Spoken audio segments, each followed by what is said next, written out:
What's going on, everybody? It's the Bulls Show, aka Aidan, and welcome back to another video. Ladies and gentlemen, today we've seen a lot of official signings for the Chicago Bulls. Basically, all of the things you've seen on Twitter over the course of a number of days with Shams and Woj and everybody else related to the Bulls media, talking about these players, discussing about these players. The majority of them have become official by the Chicago Bulls. However, there was one that not many people actually talked about or really thought would see coming. The Chicago Bulls actually did make another signing, and his name is Javon Freeman-Liberty, ladies and gentlemen. Now, ultimately, this begs a lot more questions than answers. How is it possible that Javon Freeman-Liberty is a Chicago Bulls player? Is he a two-way contract player? There's a lot of confusion, a lot of questions, and I don't feel like there are many answers there. Did some of the people reporting this news actually made a mistake, or have the Chicago Bulls just simply not done enough to actually notify us of what his contract is all about? We're going to be discussing all of this and the confusion behind Javon Freeman-Liberty in this video. But before we get started, please like and subscribe to the Bulls Show. Turn notifications on and let me know in the comments below whether or not you think Javon Freeman-Liberty would be a good signing for the Chicago Bulls. Is he a two-way contract player? Is he someone that's going to be just tested out in the training camp and stuff of that nature? Because there's a lot of confusion in my opinion, and I don't feel like the Bulls have done a really good job in specifying what kind of contract Javon Freeman-Liberty is actually on. As I mentioned before, I've already talked about the Summer League. I think we all knew that he would be a Summer League player. He's a 6'4" guard, ladies and gentlemen. So he is someone that, again, adds on to the pile of guards that we already have. What's very confusing to me is a lot of people have been talking about him being a two-way contract player. Now, in order for this to happen, our two-way contract players at this point in time is Justin Lewis and Malcolm Hill. Now, Malcolm Hill was actually offered, there was a lot of reports going around that Malcolm Hill was offered a qualifying offer to become a two-way contract player for the Chicago Bulls again. So what has happened in that sort of situation for Malcolm Hill to no longer be part of this team? The Bulls have not made it official that Malcolm Hill has no longer been a part of this team. So it's very, very confusing. Again, it's in a similar situation to Tyler Cook, I believe, as well. I don't think they've actually announced that Tyler Cook is no longer on this team. Correct me if I'm wrong. But for him to be a two-way contract player, why would we actually extend the qualifying offer to Malcolm Hill to become a two-way player?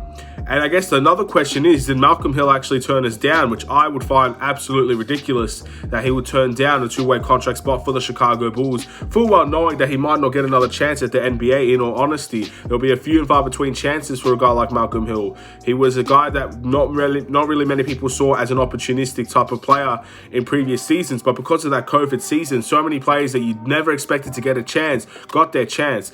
I thought Malcolm Hill did well for the Hawks. He did okay for the Bulls, but I don't think he's out there looking for, I guess, a permanent spot on any team. I think most teams would give him a two-way contract spot, or he just wouldn't be on those teams. Very simple as that, in my opinion. So I don't think Malcolm Hill turned us down. Are the reports that Malcolm Hill was offered a two-way contract spot valid? Were they real? Did people really see it? Did it actually happen? These are conversations that need to be had.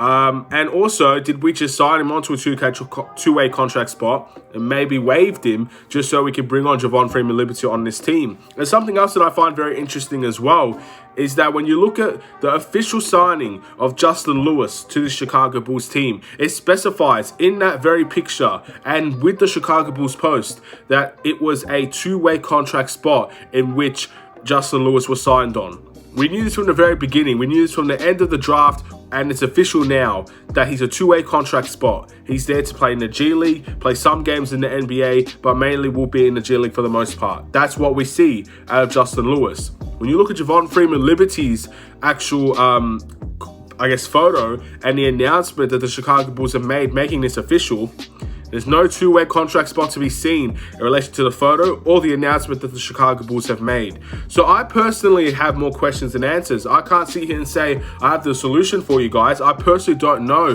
the whole situation. It's ridiculously confusing, and I don't think that there's all the details there. I think there's still some information that we are missing as a Chicago Bulls fan base in relation to how to solve this situation, if there needs to be solving or anything like that. So that's what I have to say to the situation. And maybe did people get it wrong in terms of reporting that type of situation? Because the way that I see it, Javon Freeman-Liberty could very well be a training camp deal.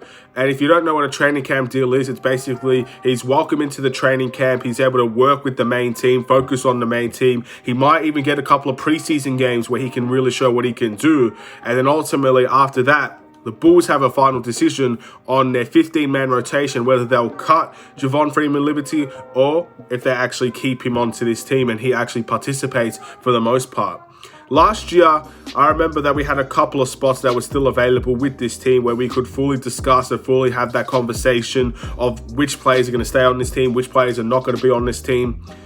I don't feel like that conversation needs to be had this year. I feel like our best 15 are the 15 players that we've signed. I don't really think there's any arguments there, unless you're going to get rid of Goran Dragic, who recently signed. I don't see us waiving Kobe White. I don't really see us waiving anybody else on this team. It's very, very interesting. But of course, Javon Freeman-Liberty could very much prove us all wrong in that instance and ball out in the summer league, ball out in training camp, ball out in preseason. And then there's a conversation that could be had for a 6'4" guard from Chicago, very, very young still, and has had dominant seasons. And his season averages for his college as well speaks for itself. So that's all the things I really have to say in relation to this video. Is this a mistake by the Chicago Bulls? Did people around the Chicago Bulls mistakenly say he's a two-way contract player? Or did the Bulls simply not give us a lot of information about what's going to happen in terms of Javon Freeman-Liberty? Is he a two-way contract player? Did they remove Malcolm Hill from the roster? From what I've seen, Malcolm Hill was offered a two-way contract. Maybe he declined it. I don't really know all of the situation there, and I really hope it gets cleared up. But not to worry, ladies and gentlemen. We have a lot of time until we can figure that out, if anything does need to be figured out. Right now, in a couple of hours, our Summer League game is about to start. And we've got our young rookies, our talented young players there to make an impact for this team. Will we win the game? Will we lose the game? All I can say is I don't really know. Time will tell in that instance. But what I really do hope for is all of our players that are going to be on the Chicago Bulls team, now including Javon Freeman-Liberty, absolutely have a strong impact in terms of this Summer League team. And I hope they all really, work together, work in the cohesive unit of the coaching staff as well, and go out and really perform well. Perform what you're there to do. Go out and impress the Chicago Bulls fan base that really have, a care and a love for these type of players, where they can hopefully impress and make us believe that we can have really good players heading into this next upcoming season, and a lot of them are really young with high upside and high potential.